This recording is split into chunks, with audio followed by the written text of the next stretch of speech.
नमस्कार दोस्तों, कैसे हैं आप। आशा करता हूँ आप खुश और खुशहाल होंगे। मैं आपको कहानियाँ सुनाता हूँ। यदि आप मेरे चैनल पर नए हैं, कृपया लाइक, सब्सक्राइब और शेयर करना न भूले। तो आइए चलते हैं एक नई कहानी की ओर।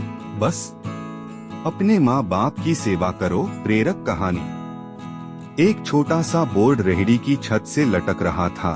उस पर मोटे मार्कर से लिखा हुआ था, घर में कोई नहीं है, मेरी बूढ़ी माँ बीमार है, मुझे थोड़ी थोड़ी देर में उन्हें खाना, दवा और टॉयलेट कराने के लिए घर जाना पड़ता है। अगर आपको जल्दी है तो अपनी मर्जी से फल तौल ले और पैसे कोने पर गत्ते के नीचे रख दें।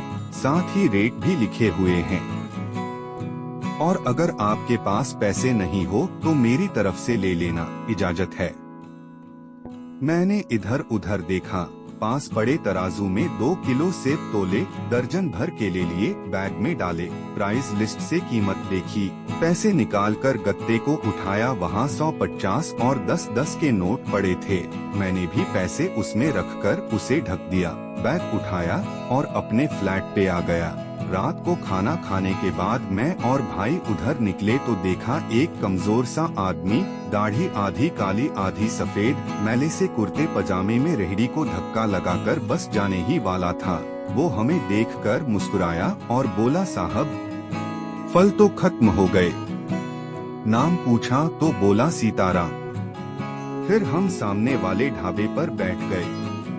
चाय आई, कहने लगा, पिछले 3 साल से मेरी माता बिस्तर पर हैं, कुछ पागल सी भी हो गई हैं और अब तो फालिज भी हो गया है। मेरी कोई संतान नहीं है, बीवी मर गई है, सिर्फ मैं हूँ और मेरी माँ। माँ की देखभाल करने वाला कोई नहीं है, इसलिए मुझे हर वक्त माँ का ख्याल रखना पड़ता है। एक दिन मैंने माँ का पाँव दबाते हुए बड़ी नरमी से कहा, माँ तेरी सेवा करने को तो बड़ा जी चाहता है, पर जेब खाली है और तू मुझे कमरे से बाहर निकलने नहीं देती। कहती है तू जाता है तो जी घबराने लगता है। तू ही बता मैं क्या करूं। अब क्या गले से खाना उतरेगा? न मेरे पास कोई जमा पूंजी है। ये सुनकर माँ ने हाफते कांपते उठने की कोशिश की। मैंने तकिए की टेक लगवाई। उन्होंने झुर्रियों वाला चेहरा उठाया, अपने कमजोर हाथों को ऊपर उठाया, मन ही मन राम जी की स्तुति की। फिर बोली, तू रेहड़ी वहीं छोड़ आया कर, हमारी किस्मत हमें इसी कमरे में बैठकर मिलेगा। मैंने कहा, माँ क्या बात करती हो, वहाँ छोड़ आऊंगा तो कोई चोर उचक्का सब कुछ ले जाएगा। आजकल कौन लिहाज करता है और बिना मालिक के कौन खरीदने आएगा। कहने लगी, तू राम का नाम लेने के बाद रेहड़ी को फलों से भरकर छोड़कर आजा, बस ज्यादा बक बक नहीं कर। शाम को खाली रेहड़ी ले आया कर।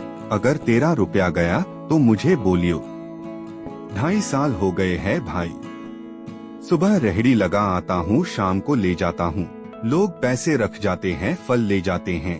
एक धेला भी ऊपर नीचे नहीं होता, बल्कि कुछ तो ज्यादा भी रख जाते हैं। कभी कोई माँ के लिए फूल रख जाता है, कभी कोई और चीज।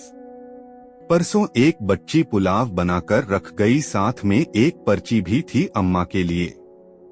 एक डॉक्टर अपना कार्ड छोड़ गए, पीछे लिखा था, माँ की तबीयत नाजुक हो तो मुझे कॉल कर लेना, मैं आ जाऊंगा। कोई खजूर रख जाता है। रोजाना कुछ न कुछ मेरे हक के साथ मौजूद होता है। न माँ हिलने देती है, न मेरे राम कुछ कमी रहने देता है। माँ कहती है, तेरा फल मेरा राम अपने फरिश्तों से बिकवा देता है। आखिर में इतना ही कहूँगा कि अपने माँ बाप की सेवा करो और देखो दुनिया की कामयाबियाँ कैसे हमारे कदम चूमती है।